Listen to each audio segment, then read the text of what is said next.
மேலே இருக்கிற சாமி, கீழே இருக்கிற பூமி, நடுவில் இருக்கிற இந்த சாமிகள், என் குடும்பங்கள், உங்கள் எல்லோருக்கும் நான் உங்களை பத்திரிகையாளர்களை நான் என்றைக்குமே நான் கூப்பிடவே மாட்டேன். என் குடும்பம் சார்ந்தவங்க தான் நான் கூப்பிடுவேன். 21 வருஷமாக என்னோட பயணிச்சிருக்கீங்க. அது பத்திரிகையாளராக இருக்கட்டும், சோஷியல் மீடியா இப்போ ரீசெண்டாக வந்ததாக இருக்கட்டும், சேட்டலைட் சேனல்ஸாக இருக்கட்டும், ஒரு நடிகனுக்கு வந்து ஒரு துணையாக இருந்து என்னை வந்து ஒரு 21 வருஷமாக அழகு பார்த்ததுக்கு உங்கள் எல்லோருக்கும் நான் முதல்ல நன்றி தெரிவிச்சுக்கிறேன், வணக்கம் தெரிவிச்சுக்கிறேன். மேடையில் இருக்கிற அத்தனை பெரியவர்களுக்கு நான் வணக்கம் தெரிவிச்சுக்கிறேன். யோகிடா இன்னைக்கு ட்ரெய்லர் லான்ச். எதுக்குடா என்னை கூப்பிட்டாங்க அப்படின்னு நான் யோசித்தேன். 2 காரணம் இருக்குது. ஒன்று நான் உணர்ந்தேன். வராமல் உணர்ந்தது தன்ஷிகா, உணர்ந்தது இது ஒரு ஆக்ஷன் படம் அப்படின்னு எனக்கு தெரியாது. ஒரு ஆக்ஷன் ஹீரோ கூப்பிட்டு தான் இந்த இந்த இந்த நிகழ்ச்சி நடத்தணும் அப்படின்றது இப்போ தான் உணர்ந்தேன்.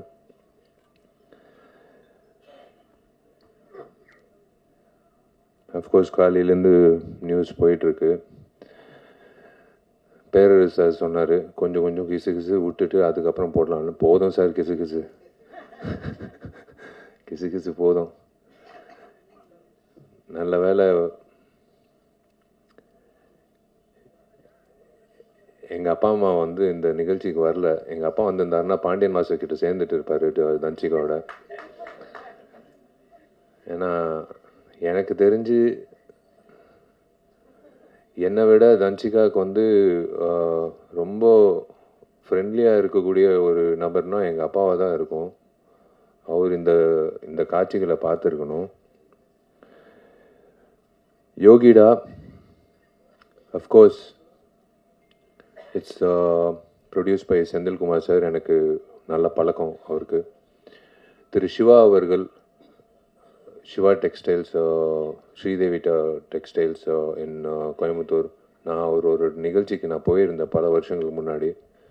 மேடையில் என்னை பார்த்து கண் கலங்கி அவர் பண்ணுற சேவைகள் உங்கள் எல்லாருக்கும் தெரியாது.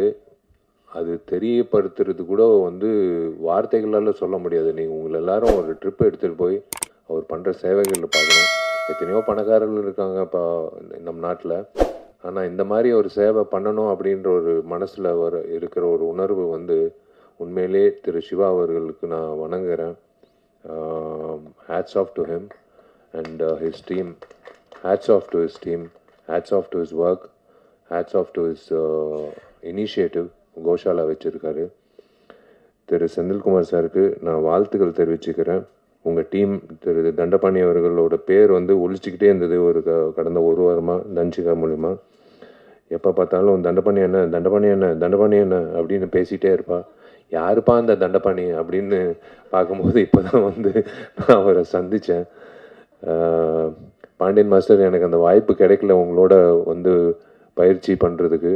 பட் நான் உங்களை பற்றி எல்லா ஹீரோகள்கிட்டேருந்து நான் கேள்விப்பட்டிருக்கேன். It is a great feeling to be here to launch the trailer of Yogida.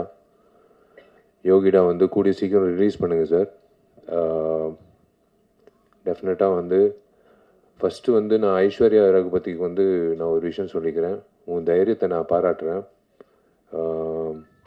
ஒரு பெண்மணியாக மயக்க பிடிச்சி ஏதோ ஒன்று பேசுகிறது பதிலாக, ஓகே ஒரு பதில் தேவையில்லை, நீயே இரு, அவ்வளோதான், அது போதும். நீ தைரியமாக இரு, நீயே இரு, அவ்வளோதான். பேசுகிறவங்க பேசுவாங்க. என்னை பற்றி பேசுகிறவங்க பற்றி நான் பேசினேன்னா நான் வாழ்நாள் பூரா பேசிகிட்டே இருப்பேன், ஷூட்டிங் போகவே முடியாது. நாளையிலேருந்து இன்றைக்கி தான் ஃபோன் பண்ணேன் ப்ராஜெக்ட் டிசைனர் ஆர்கிடெக்டுக்கு. ஏன்னா கார்த்தி தான் ஃபுல்லாக மேற்பார்வை பண்ணிகிட்டு இருக்காப்புல. நான் அப்பப்போ எட்டி பார்ப்பேன். நான் இன்றைக்கி தான் ஃபோன் பண்ணி சொன்னேன், பா நாளைக்கு காலையில் 10 மணிக்கு சேர் போட்டு உட்காந்துருவேன் நடிகர் சங்கத்து கட்டிடத்தில். நீ முடிக்கிற வரைக்கும் நான் இங்கிருந்து கிளம்ப போகிறதில்ல, ஏன்னா என் கல்யாணம் ஃபிக்ஸ் ஆகிடுச்சு, பொண்ணும் கிடச்சிச்சு. பொண்ணு வேறு யாரும் இல்லை, அவங்க அப்பாவும் இருக்காங்க. அவங்க அப்பாவோட ஆசீர்வாதத்தோட அவரோட அனுமதியோடு நான் வந்து அவங்களோட பேரை சொல்கிறேன். அது Dhansika. Yes, I want to, I would love to, and I am going to marry Danchika. She's a wonderful person. கண்டிப்பாக வந்து நாங்கள் வடிவேல் சாரலாமா மாதிரி ஒரு கப்பலாக இருக்க மாட்டோம். நாங்கள் வந்து ஏன்னா இந்த சண்டை காட்சிகள் பார்க்கும்போது நான் கொஞ்சம் சூதானமாக இருக்கணும்னு நான் முடிவு பண்ணிட்டேன். ஏன்னா கொஞ்சம் வார்த்தைகளும் சரி செயல்பாட்டிலும் சரி கொஞ்சம் சூதானமாக இருக்கணும். ஏன்னா கிக்கு வந்து என் தலைக்கு வரைக்கும் வருது. ஸோ பிளாக்கும் நானும் பாண்டியன் மாஸ்டர் கிட்ட போய் கற்றுக்கணும்னு நினைக்கிறேன். ஸோ ஈக்குவல் ஆகிடும். ஆனால் அந்தளவுக்கு வந்து சண்டை வராது. both of us understand each other very well. It's a great thing. I don't want to spoil this event by talking about me and Danchika. நான் ஒரே ஒரு விஷயத்தில் சொல்கிறேன். எஸ், நானும் தன்சிகா கல்யாணம் பண்ணிக்க போகிறோம். எனக்கு வந்து நான் ரொம்ப கொடுத்து வச்சுருக்கேன் நான் சொல்லுவேன். கடவுள் எப்போவுமே he saves the best for the lastன்னு சொல்லுவாங்க. ஸோ அந்த மாதிரி வந்து I think he saved Danchika for me for the last, and we are going to lead a lovely life. I always think positive. We're going to lead a very positive and lovely life. புரிதல் இருக்குது இப்போ வரைக்கும், எப்பவும் இருக்கும். And I trust her. And யாரோ ஒருத்தர் கேள்வி கேட்டாங்க, அவங்க கல்யாணத்துக்கு அப்புறம் நடிப்பாங்களான்னு. சத்தியமாக நடிப்பாங்க. அதில் வந்து எந்த ஒரு தடையும் நான் வைக்க மாட்டேன். ஏன்னா ஷீஸ் காட் டேலண்ட். ஒரு டேலண்ட்டை வந்து நம்ம வந்து நிப்பாட்டக்கூடாது. இந்த சண்டை காட்சிகள் பார்க்கும்போது ஒரே ஒரு விஷயந்தான் நான் 2 பேரை பாராட்டணும். ஒருத்தர் வந்து ஹேர் ஸ்டைலிஸ்ட்டு. எப்போவுமே வந்து ஒரு இரிட்டேட்டிங்கான ஒரு ஃபேக்டர் வந்து ஒரு ஹீரோயினுக்கு வந்து ஒரு தவறான ஒரு ஹேர் ஸ்டைல் கொடுத்து அவங்கள வந்து ஒரு ஆம்பளை மாதிரி தோற்றத்தை உருவாக்கி அவங்கள வந்து சண்டை காட்சிகளில் பண்ணுறது நம்ம பார்த்துருக்கோம். நான் ஓப்பனாக சொல்கிறேன், விஜயசாந்தி மேடம்க்கு அப்புறம் நான் தன்சிகாவை தான் பார்க்குறேன். நான் சண்டை காட்சிகளில் வந்து இவ்வளோ தத்ரூபமாக இவ்வளோ வந்து கன்வின்சிங்காக பண்ணக்கூடிய எந்த ஒரு இடத்துல ஒரு பெண்மணி வந்து சண்டை போட்டது அப்படின்னு தெரியல. உண்மையிலே வந்து ஐ ஹாவ் டு ஸ்ப்ரூஸ் அப், நான் ப்ரஷ் அப் பண்ணிக்கணும் அடுத்த சண்டை காட்சிக்கு. நான் சும்மா வந்து பெருமைக்கு சொல்லிட்டு இருக்கேன் நான் ஒரு ஆக்ஷன் ஹீரோன்னு. ஆனால் ஒரே வீட்டில் ஒரு ஆக்ஷன் ஹீரோயின் இருக்கிறது வந்து ஞாபகம் வச்சுக்கோங்க, ஜாகிரதையாக இருங்க. எங்கள் வீடு பக்கத்தில் வரும்போது எங்கள் வீட்டுக்கு வந்து செக்யூரிட்டியே தேவையில்லை, நாங்கள் 2 பேர் தான் செக்யூரிட்டி. அந்த சண்டை காட்சிகள் பார்க்கும்போது அந்த ஹேர் ஸ்டைலிஸ்ட்டை பாராட்டணும். அதே போல் எனக்கு பிடிச்ச ஃபைட் மாஸ்டர், ஏன் பிடிச்ச ஃபைட் மாஸ்டர்னால் எனக்கு சிரித்த முகத்தோட ஒரு ஆக்ரோஷமான ஃபைட் எடுக்கக்கூடிய ஒரு மாஸ்டர் வந்து நான் எப்போவுமே எனக்கு ரொம்ப பிடிக்கும். அது அண்ணன் அரசா இருக்கட்டும், அன்பருவா இருக்கட்டும், கனல் மாஸ்டராக இருக்கட்டும், எத்தனையோ மாஸ்டர்ஸ் நான் வேலை செஞ்சுருக்கேன். கணேஷ் மாஸ்டருக்கு வந்து தயவு செஞ்சு ஒரு கைத்தட்டல் கொடுங்க. ஏன்னா he's a soul of this programme. இப்போ இவரை எடுத்துட்டோம், இவர் சேர் எடுத்துட்டோம், இவர் காட்சிகள் எடுத்துட்டோன்னா வெறும் பேச்சு தான் இருக்கும் இந்த இடத்துல. நீங்கள் அந்த காட்சிகள் பார்க்கும்போது கணேஷ் மாஸ்டர் எந்த அளவுக்கு வந்து கன்வின்சிங்காக ஒரு பொண்ணை வந்து ஃபைட் பண்ண வச்சுருக்காங்க அப்படின்றது காட்டியிருக்காரு. நானும் கணேஷ் மாஸ்டர் வந்து எம்ஜிஆர் படத்தில், மதகஜராஜ படத்தில் வந்து இந்த 6 பேக் ஃபைட்டு நானும் சோனு சூது சண்டை காட்சி வந்து அவர் தான் வந்து கோரியோகிராஃப் பண்ணார். உட்காருங்க மாஸ்டர், ப்ளீஸ் மாஸ்டர், நீங்கள் உட்காருங்க. நீங்கள் நின்னீங்கன்னா அப்புறம் மாஸ்டர் வந்து என்ன பெஸ்ட்டு இவங்கிட்ட இருக்குது அப்படின்னு ஓரமாக ஒதுங்கி இருந்து பார்த்து அந்த பெஸ்ட்டை வந்து உருவாக்கிடலாம். ஏன்னா எல்லாரும் வந்து இவனை பயன்படுத்தியிருக்காங்க. இது ஒரு 6 பேக் ஃபைட்டு. இவனை எப்படி வந்து இந்த ஃபைட்டில் வந்து ஒரு வித்தியாசமாக காட்டலாம் அப்படின்னு சொல்லி காட்டி அந்த ஃபைட்டுக்கு கைத்தட்டல் வாங்கி கொடுத்து எனக்கு தியேட்டரில் வந்து யூஸ்வலாக நான் ஓப்பனாக சொல்கிறேன், 6 பேக்ன்றது ஒரு ஜிங்ஸு. 6 பேக் வச்சாலும் அந்த படம் ஓடாது. ஆனால் 12 வருஷம் கழித்து ஒரு படம் ஓடிச்சுன்னா அது எல்லா ஜிங்ஸும் உடச்சி வந்த ஒரு விஷயம். கணேஷ் மாஸ்டருக்கு வந்து நான் உண்மையிலே நான் கடமைப்பட்டிருக்கேன், நன்றி. எப்போ கேட்டாலும் டேட் இல்லைன்னுவாங்க. கணேஷ் மாஸ்டரை கூப்பிடுங்க இந்த ஃபைட்டுக்குன்னா, இல்லை டேட் இல்லைன்னு. சரி ஓகே, அடுத்த வாட்டி வந்து 6 மாதம் முன்னாடியே சொல்லிடுறேன் அப்படின்னு நான் சொல்லிவிடுவேன் டைரக்டர்கிட்டையும் மேனேஜர்கிட்டையும்.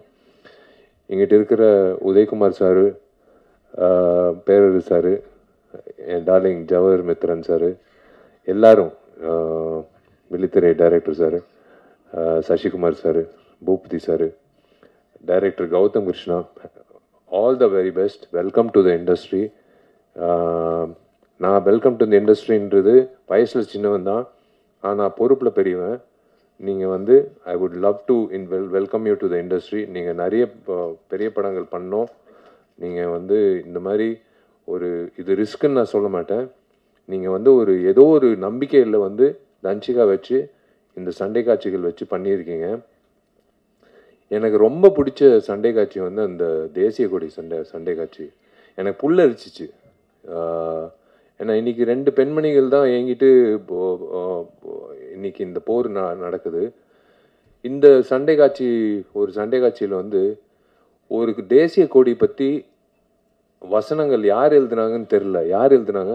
நீங்கள் தான் எழுதுனீங்களா? அந்த வசனங்கள் அந்த தேசிய கொடி பற்றி பேசும்போது கன்விக்ஷனோட பேசின தன்சிகாக்கும், அந்த வசனங்கள் எழுதின டைரக்டருக்கும் கௌதம் கிருஷ்ணாக்கும், அந்த கொரியோகிராஃபி பண்ண கணேஷ் மாஸ்டருக்கும் எல்லாருக்கும் வந்து நான் சல்யூட் அடிக்கிறேன். ஏன்னா தேசிய கொடி ஏற்றிட்டு ஸ்வீட்டு கொடுத்துட்டு எல்லாரும் கிளம்பிடுவாங்க வீட்டுக்கு. ஆனால் இந்த தேசிய கொடிய ஃபைட்டு வந்து அப்படியே மைண்டில் நிற்கும். இந்த மாதிரி ஃபைட்டு வந்து யாருமே பண்ணதே இல்லை. இன்ஃபேக்ட் நான் பார்த்ததில்லை. நான் என்னோட குருநாதர் அர்ஜுன் சார் பண்ணியிருக்காருன்னு நினைக்கிறேன், விஜயகாந்த் அண்ணன் பண்ணியிருக்காருன்னு நினைக்கிறேன். பட் இந்த மாதிரி வந்து ஒவ்வொரு இன்டர்வலில் வந்து அந்த தேசிய கொடியை பற்றி பேசி எதுக்காக தேசிய கொடியை வந்து அரைக்கம்பத்தில் வைக்கணும் அப்படின்னு சொல்கிற அந்த டைலாக் வந்து ஒன் ஆஃப் த பெஸ்ட் டைலாக்ஸ்ன்னு நான் சொல்லுவேன். இதுதான் உண்மை. இந்த அரசியல்வாதிகளுக்கு வந்து இது புரியணும். அரசியல்வாதிங்க ஏங்கிட்டு இருக்கிற அந்த ரவுடிங்களுக்கும் புரியணும். அவங்களுக்கு புரியலன்னா கூட தன்சிகா வந்து இதே மாதிரி தான் வந்து உங்களை வந்து வெளுத்துக்கட்டும் அப்படின்னு நான் சொல்லுவேன். இப்படிதான் நான் சொல்லுவேன்.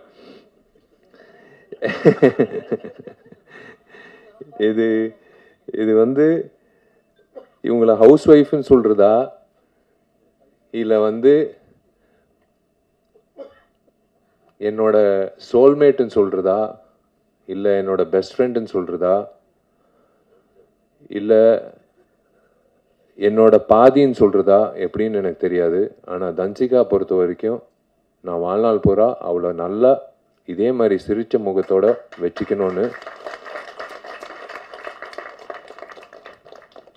நான் இந்த பில்டிங் முடிச்ச உடனே அடுத்த ஒரு என்ன சொல்றது, ஒரு சவாலாக எடுக்கக்கூடிய ஒரு விஷயம் வந்து இதுதான். சவால்ன்ட்டு இல்லை, நம்ம அவங்கள நல்லா பார்த்துக்கிட்டாலே அவங்க சிரிப்பாங்க. ஏன்னா அவங்க சிரிப்பு அவ்வளோ நல்லா இருக்குது. சிரிக்கலைன்னா தான் எனக்கு ஒரு மாதிரி இருக்கும். அவள் எப்போ சிரித்தாலும் எனக்கு ரொம்ப சந்தோஷமாக இருக்கும். She's got lovely friends. ஒரு you are judged by your ஃப்ரெண்ட்ஸ்ன்னு சொல்லுவாங்க எப்போவுமே ஒரு ஒரு ஒரு நபர். She's got lovely friends. எனக்கு பொறாமையாக இருக்கும் அவள் ஃப்ரெண்ட்ஸை பற்றி சொல்லும்போது. உக்காந்துட்டு இருக்கு கமுக்கமாக ஒரு பொண்ணு, திவ்யான்ட்டு. விஜய் இருக்கான் என்கிட்ட, உதய இருக்காப்புல, எல்லாரும் இருக்காங்க. இவங்கெல்லாம் வந்து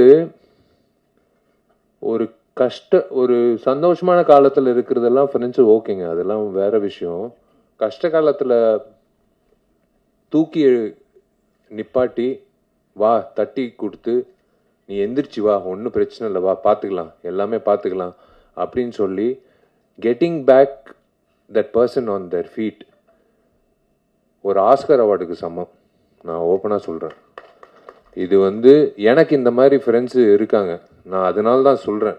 எனக்கு வந்து நான் சோர்வடையும் போது என் ஃப்ரெண்ட்ஸு எனக்கு என்ன ஜாமி இருக்கான், ஒருத்தன் இருக்கான், கார்த்திக் இருக்கான். அவங்க 2 பேர் வந்து மச்சி. நாங்கள்லாம் காலேஜ் ஸ்டூடெண்ட்ஸ் மாதிரி தான் நாங்கள் வந்து எங்களை நாங்கள் பார்த்துக்குறோம். நாங்கள்லாம் நடிகர்கள். என்ன மச்சான் உன் படம் ஃப்ளாப் ஆச்சாமே அப்படின்னு ஒரு நாள் கூட சொன்னதில்லை. மச்சான் உன் படம் சூப்பர் ஹிட்ரா அப்படின்னு ஒரு நாள் கூட சொன்னதில்லை. சினிமா அப்படியே ஓரம் கட்டிட்டு நாங்கள் வந்து பேசுகிறதே பொதுவான பேச்சு. வீட்டில் பையன் எப்படி என்ன மார்க் வாங்கியிருக்கான், எப்படி இருக்கான், இந்த மாதிரி தான் பேசுகிறது உண்டு. இப்போது அவங்க வந்து சந்தோஷப்படுறாங்க. எனக்கு தெரிஞ்சு உங்கள் முகத்தில் எல்லாரும் முகத்தில் சந்தோஷம் தெரியுது.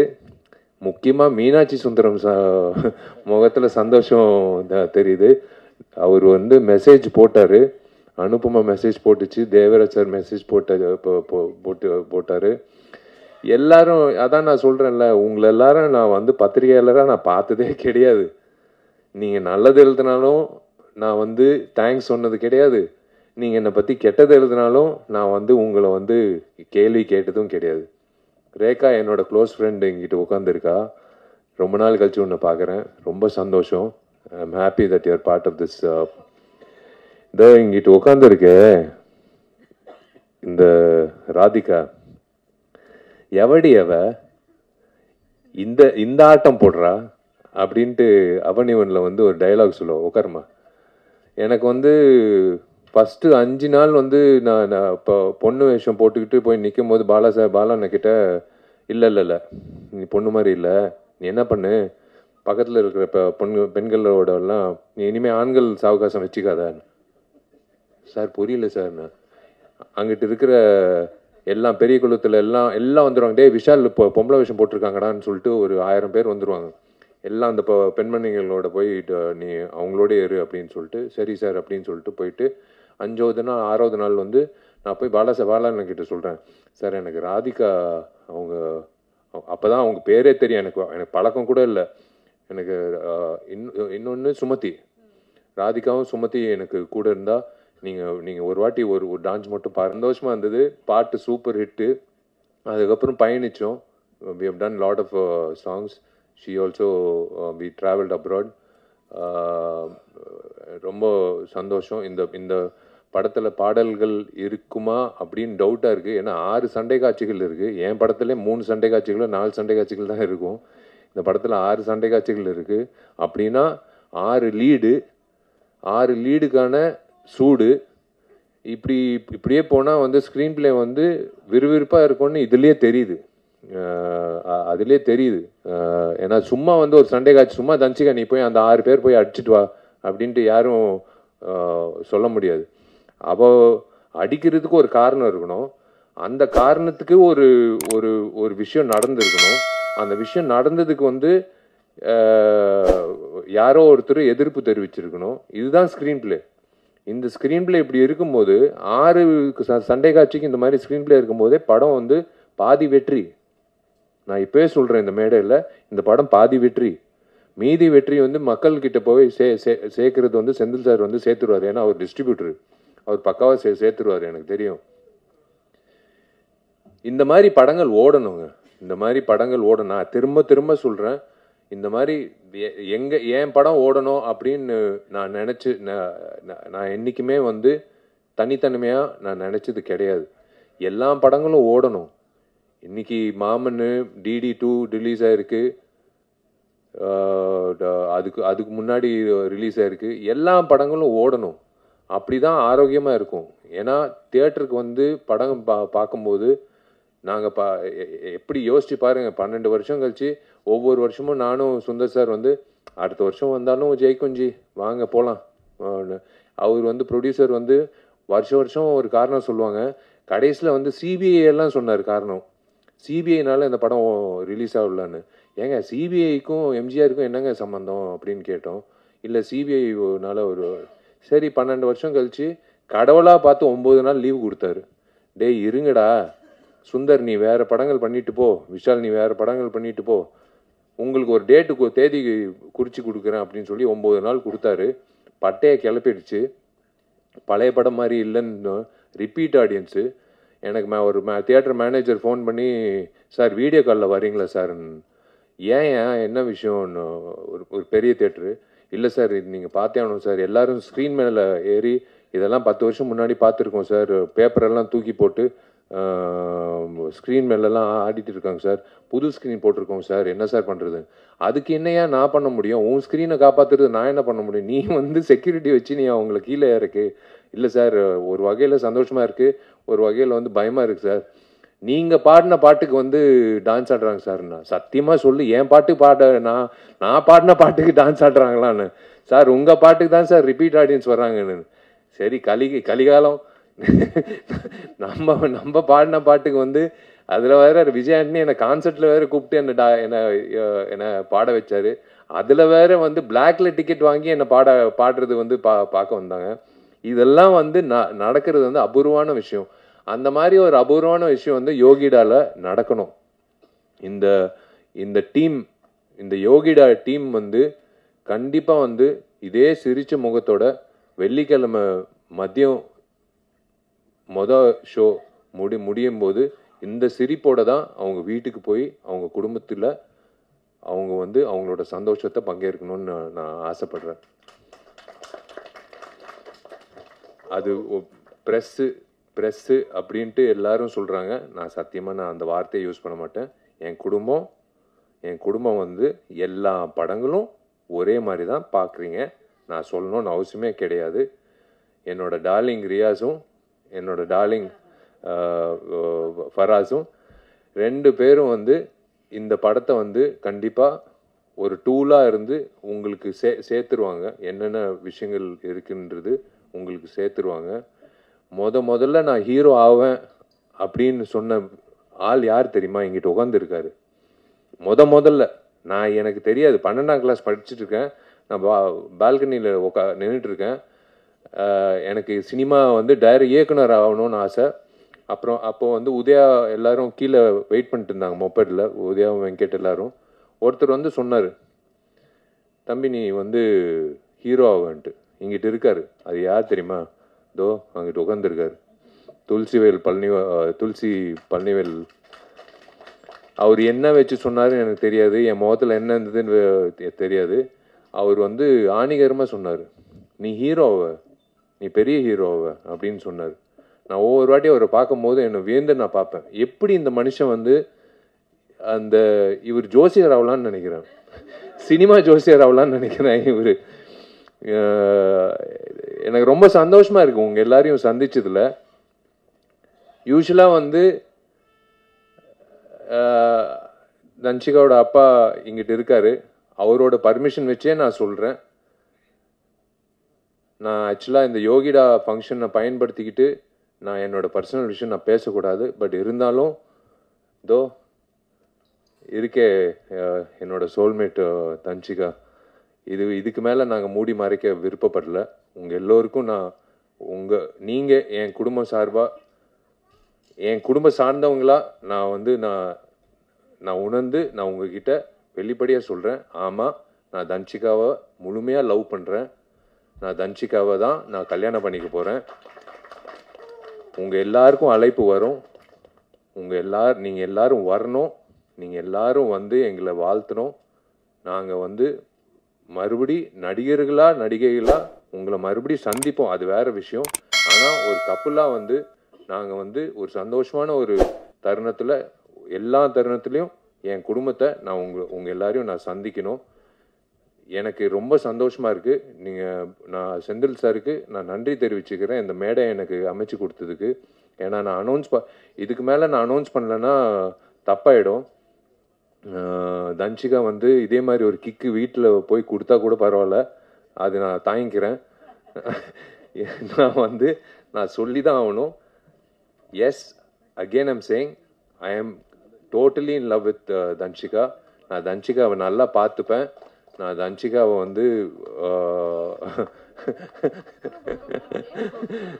தன்ஷிகாவை இந்த வந்துருச்சு பார்த்தீங்களா? நான் என்ன சொன்னேன்? சண்டை போடாதேன்னு சொன்னேன். இப்போ பாருங்க, நல்ல வேலை கிக் கொடுக்காம நேராக வந்து நிப்பாட்டிட்டா. திருமண தேதி வந்து ஆகஸ்ட் 29ன்னு பிளான் பண்ணியிருக்கோம். அது என் பிறந்த நாள். வந்துடுறேன்.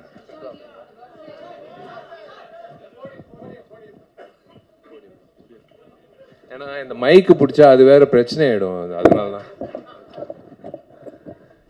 வா, நீ பேசு. இல்லை, அவரோட நடிகர் சங்கம் கட்டடம் வந்து ஆகஸ்ட் 15th வந்து ஃபினிஷ் பண்ணுறதுக்கு அவர் புஷ் பண்ணுறாரு, போராடுறாரு. அப்படியே ஆகஸ்ட் 29th அவரோட பிறந்தநாள் அன்னைக்கு திருமணம் வந்து ஃபிக்ஸ் பண்ணியிருக்காங்க. ஸோ எல்லாரும் வரணும், வாழ்த்தணும், வந்துடுங்க. தேங்க்யூங்க. இதுக்கு மேலே உங்கள் டைம் வேஸ்ட் பண்ண விருப்பப்படல. ரொம்ப நன்றி. நீங்கள் எல்லாரும் வந்து காது கொடுத்து எனக்கு உங்கள் முகத்தில் இருக்கிற சந்தோஷம்தான் எனக்கு கிடைச்ச வாழ்த்துக்கள். நீங்கள் வந்து தனிப்பட்ட முறையில் நீங்கள் வந்து என்னை வாழ்த்துக்கள்னு சொல்கிறத விட உங்கள் எல்லாரையும் இப்படி பார்க்கும்போது, இதோ இங்கிட்டு பாருங்கள் இந்த சிரிப்பு, இதை விட என்ன வேணும்? இதுலேயே தெரியுது. வாழ்த்துக்கள் விஷாலுன்னு சொல்கிறாரு. அது போதும் எனக்கு, அது போதும். நெல்லை சுந்தரராஜன் அண்ணன், நீங்கள் சிரிக்கிறதும் சரி, அண்ணன் மக்கள்ராஜன் சரி, யாராக இருந்தாலும் நீங்கள் எல்லாரும் சிரிச்சது வந்து எனக்கு ரொம்ப சந்தோஷமாக இருக்குது. நான் உங்ககிட்ட வந்து இது ஷேர் பண்ணிக்கிறது வந்து எனக்கு ரொம்ப, நான் யார்கிட்டே, நான் எங்கள் அப்பா அம்மா கிட்ட சொன்னேன், தன்ஷிகா அப்பா கிட்ட சொன்னேன், அவங்க ஃப்ரெண்ட்ஸுக்கிட்ட சொன்னேன். இப்போ என் ஃப்ரெண்ட்ஸு கண்டுபிடிச்சாங்க, நான் யார்கிட்டையும் சொல்லலை. பட் இன்னைக்கு வந்து உங்கள் எல்லாருக்கும் நான் சொல்கிறது வந்து மனசு நிறைஞ்சு, எனக்கு தெரிஞ்சு இன்னைக்கு தான் நான் சந்தோஷமாக தூங்குவேன். நான் வந்து இது வந்து கண்டிப்பாக இன்விடேஷன் வராதுன்னு நினைக்காதீங்க. இன்விடேஷன் வரும், ஆனால் வாயால் இன்விடேஷன் நான் வந்து இன்னைக்கு நான் கொடுக்குறேன். I love you all. Thank you. இப்படியே இருங்க, இப்படியே பாசிட்டிவாக எல்லா படத்துக்கும் இப்படியே நீங்கள் சப்போர்ட் பண்ணுங்கள். இந்த டீமுக்கு நான் மிகப்பெரிய வாழ்த்துக்கள் தெரிவிச்சுக்கிறேன். நீங்கள் ஜெயிக்கணும், நீங்கள் நல்லா இருக்கணும். கணேஷ் மாஸ்டர், அடுத்த வாட்டி நீங்கள் டேட்டு கொடுக்கலன்னா நான் உங்கள் வீட்டு வாசலில் நிற்பேன்.